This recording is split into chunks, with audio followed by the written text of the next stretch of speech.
just remove either end here. So our goose, really when you're reheating goose like that, it's completely cold, you must remember. We have it wrapped in parchment paper, the stuffing, so it stops it from sticking. Do you know what I mean? That can be a little bit difficult. So I'll pop that back into the oven because that's only gone in for about 10 minutes. But back onto the goose. That'll take a good 15, let's say 20 minutes in a good hot oven. And if it's browning too much, we just reduce the heat. You know, if you want to be clever about it, you know, because it's all about oven management Christmas Day. You know, what's going to go in and what can we do a stir fry or something like that. So just thinking something that you can make ahead. So serving with that, yes, our red cabbage. Your red cabbage. Maybe just while you're sorting yourself out there, red cabbage, we had some competitions during the week on the radio. Maybe you heard them, and some lucky winners have won a place at the chef's table. What better place, chef's table, to be at than Neven Maguire's. Maybe they'd like to come up and take their seats now. I think Michelle. Give them a round of applause. Hey, oh, well done, and congratulations. Good. Okay, I'm just going to wash my hands. So I hope we have no vegetarians. No, I'm only joking. Okay. You're all very welcome. Well done, guys. So for our red cabbage, which we're serving, and this is a great vegetable, you know, any time of the year, but especially with game and that, with venison, and particularly with the goose.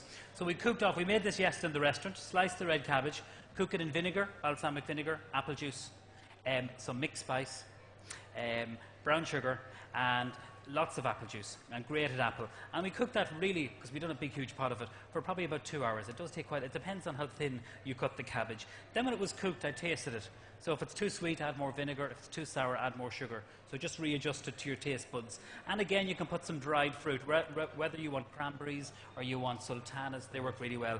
Blend it in the food processor. That can be done 2 or 3 days ahead.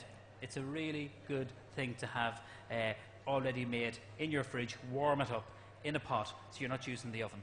Right, in the wok here, we're going to do an alternative to the roast kind of turkey, is just do some turkey balls, okay? Meatballs. And we're just going to make a very simple kind of spicy tomato sauce. So in the wok, I'm going to get some onion, a little bit of ginger, okay? We're going to grate the ginger, and if you're using ginger at home, a good tip for you is to peel the ginger like this, wrap it in cling film and freeze it. And just take it from the freezer and use it as you want to.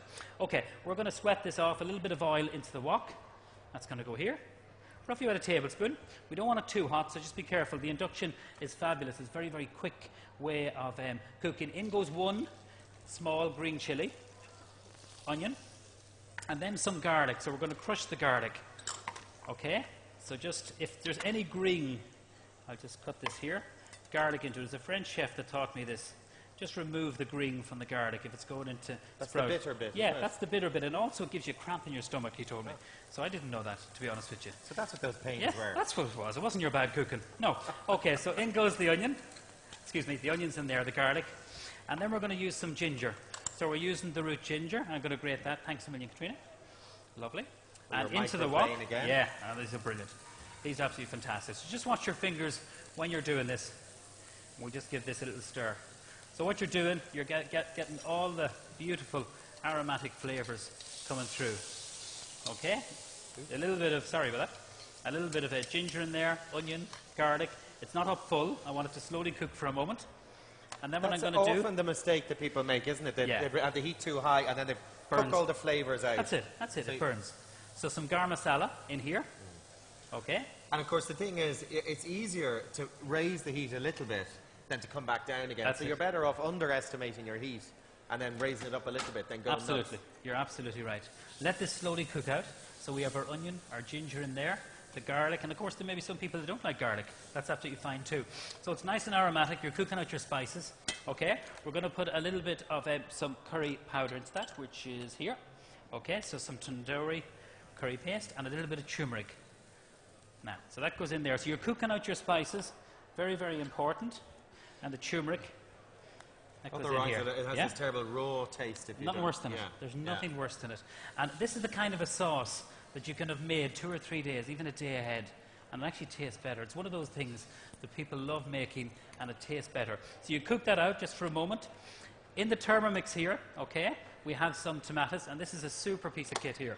All right, this is one of the best gadgets in any kitchen. It's a Thermomix. You can make creme brulee in 7 minutes. In 7 minutes. It's amazing. I've heard about it. Apparently it makes great risotto as well. Amazing. I mean, and you can make bread in it. Great Parmesan cheese, the outer rind, which, of course, you lose a lot of money on. Thank you, Katrina. So but it's fantastic. It has an element in the bottom, yes, is that it? Yes, it heats, and you can make soup. So this is a very simple tomato sauce, a little bit of onion and garlic, cooked with some vine tomatoes, and just whizzed up. That's all. And it's heated. It's absolutely fantastic. They have a stand at the show down there, so please go and give them a little visit. Now, we're pouring this on here with our spices. Okay. Smells good. I'm going to reduce the heat, and then what I'm going to do is I'm going to start my turkey meatballs. Okay, so we'll let this slowly simmer here. Just bring it back to the boil and then let it slowly simmer. We're going to prepare our meatballs. So I just want to lift this here. Katrina, I'm finished with that. Thanks a million. Okay. Let this heat up. Just switch this off here. So this is the kind of a dish, you know, you could use chicken during the year. Turkey is really good value, especially coming up to Christmas. What we've done is we've minced some, just go to your butcher, he'll do this for you, minced some turkey, grated some onion and squeezed out the water, some ginger and garlic and some cumin seeds, cooked them off. So that's in there, it's raw turkey, okay? We're going to make them into little kind of like little meatballs, and then we're going to fry them onto the pan here. So let this get nice and hot, a little bit of oil. So I'm going to put my gloves on. I just want to check on the oven, check on the goose, okay? That's fine. No, it's not ready yet. So just give it a little touch. You want to make sure that it's crispy, but that it's warm through, especially if you're going to roast it early, you know, or slow roast it. Now, I need to turn down this very slowly. And the gloves? Okay, the gloves, aren't they gorgeous? Huh? I feel like I'm a dentist when I wear these, so I do. But it's all about... You've got a dentist top on as well. I do. Okay, you might put a little bit of oil in the pan, Ross. Good man. Thank you very much. So, just to refer just to what I have in here, this is some minced turkey meat, all right? Good value, or you can use chicken, or you can even use pork for this. All right, what we've done then is cooked off a little bit of onion, some ginger, and cook that off in the pan with some cumin seeds and a couple of whole cloves. All right? And then we're just going to shape them into small little balls. You can dip them in flour. I didn't bring any flour with me, but you can dip them in flour if you want to. Does that feel hot to you? No. No, not yet? Okay, have you turned it up? You give it a wee blast? He only asked me to put the oil in the pan. I didn't get that right. I'm sorry. Sorry, okay. Neven. It's all about teamwork, isn't it? Yes, sorry about that. So, I can write about your food. I just can't cook it. Have I done the wrong thing for lifting it off the counter? Yeah, you might have. Well, it's not flashing yet, so it's okay. It's okay. The induction is it's an amazing, quick way of cooking.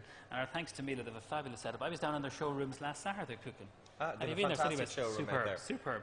We want to get the pan hot. No point in putting this onto a cold pan. So that's really, really important. So just going to take a minute. Just back onto the red cabbage.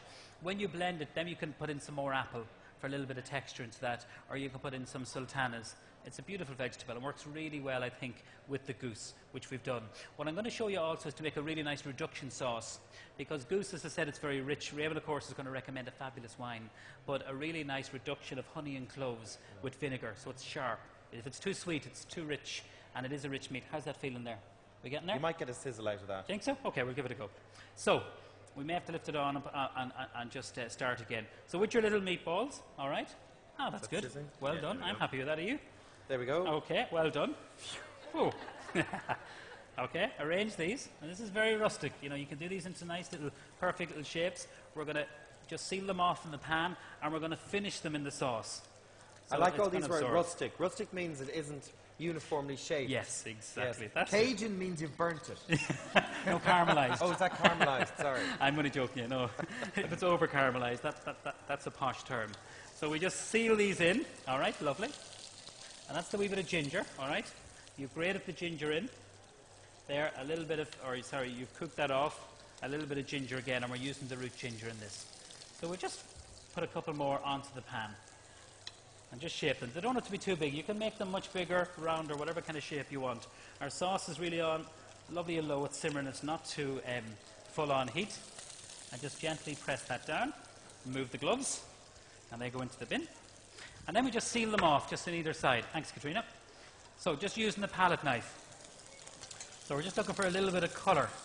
Okay? So now this is where people, I think, well, I also get a bit nervous, especially with chicken and turkey. Okay. I think I sometimes overcook it because I'm so nervous that I'm going to be serving it raw. Well, I mean, it depends. Is there a test? You know, like with steak, you can test it and go... Well, absolutely. Well, I mean, if you're cooking chicken, for example, on the bone, a little bit of butter for colour and also flavour. Our fabulous Irish butter. And just put that onto the pan. But there is absolutely a way. I mean, if you're cooking chicken on the bone, you know, like a supreme or whatever, like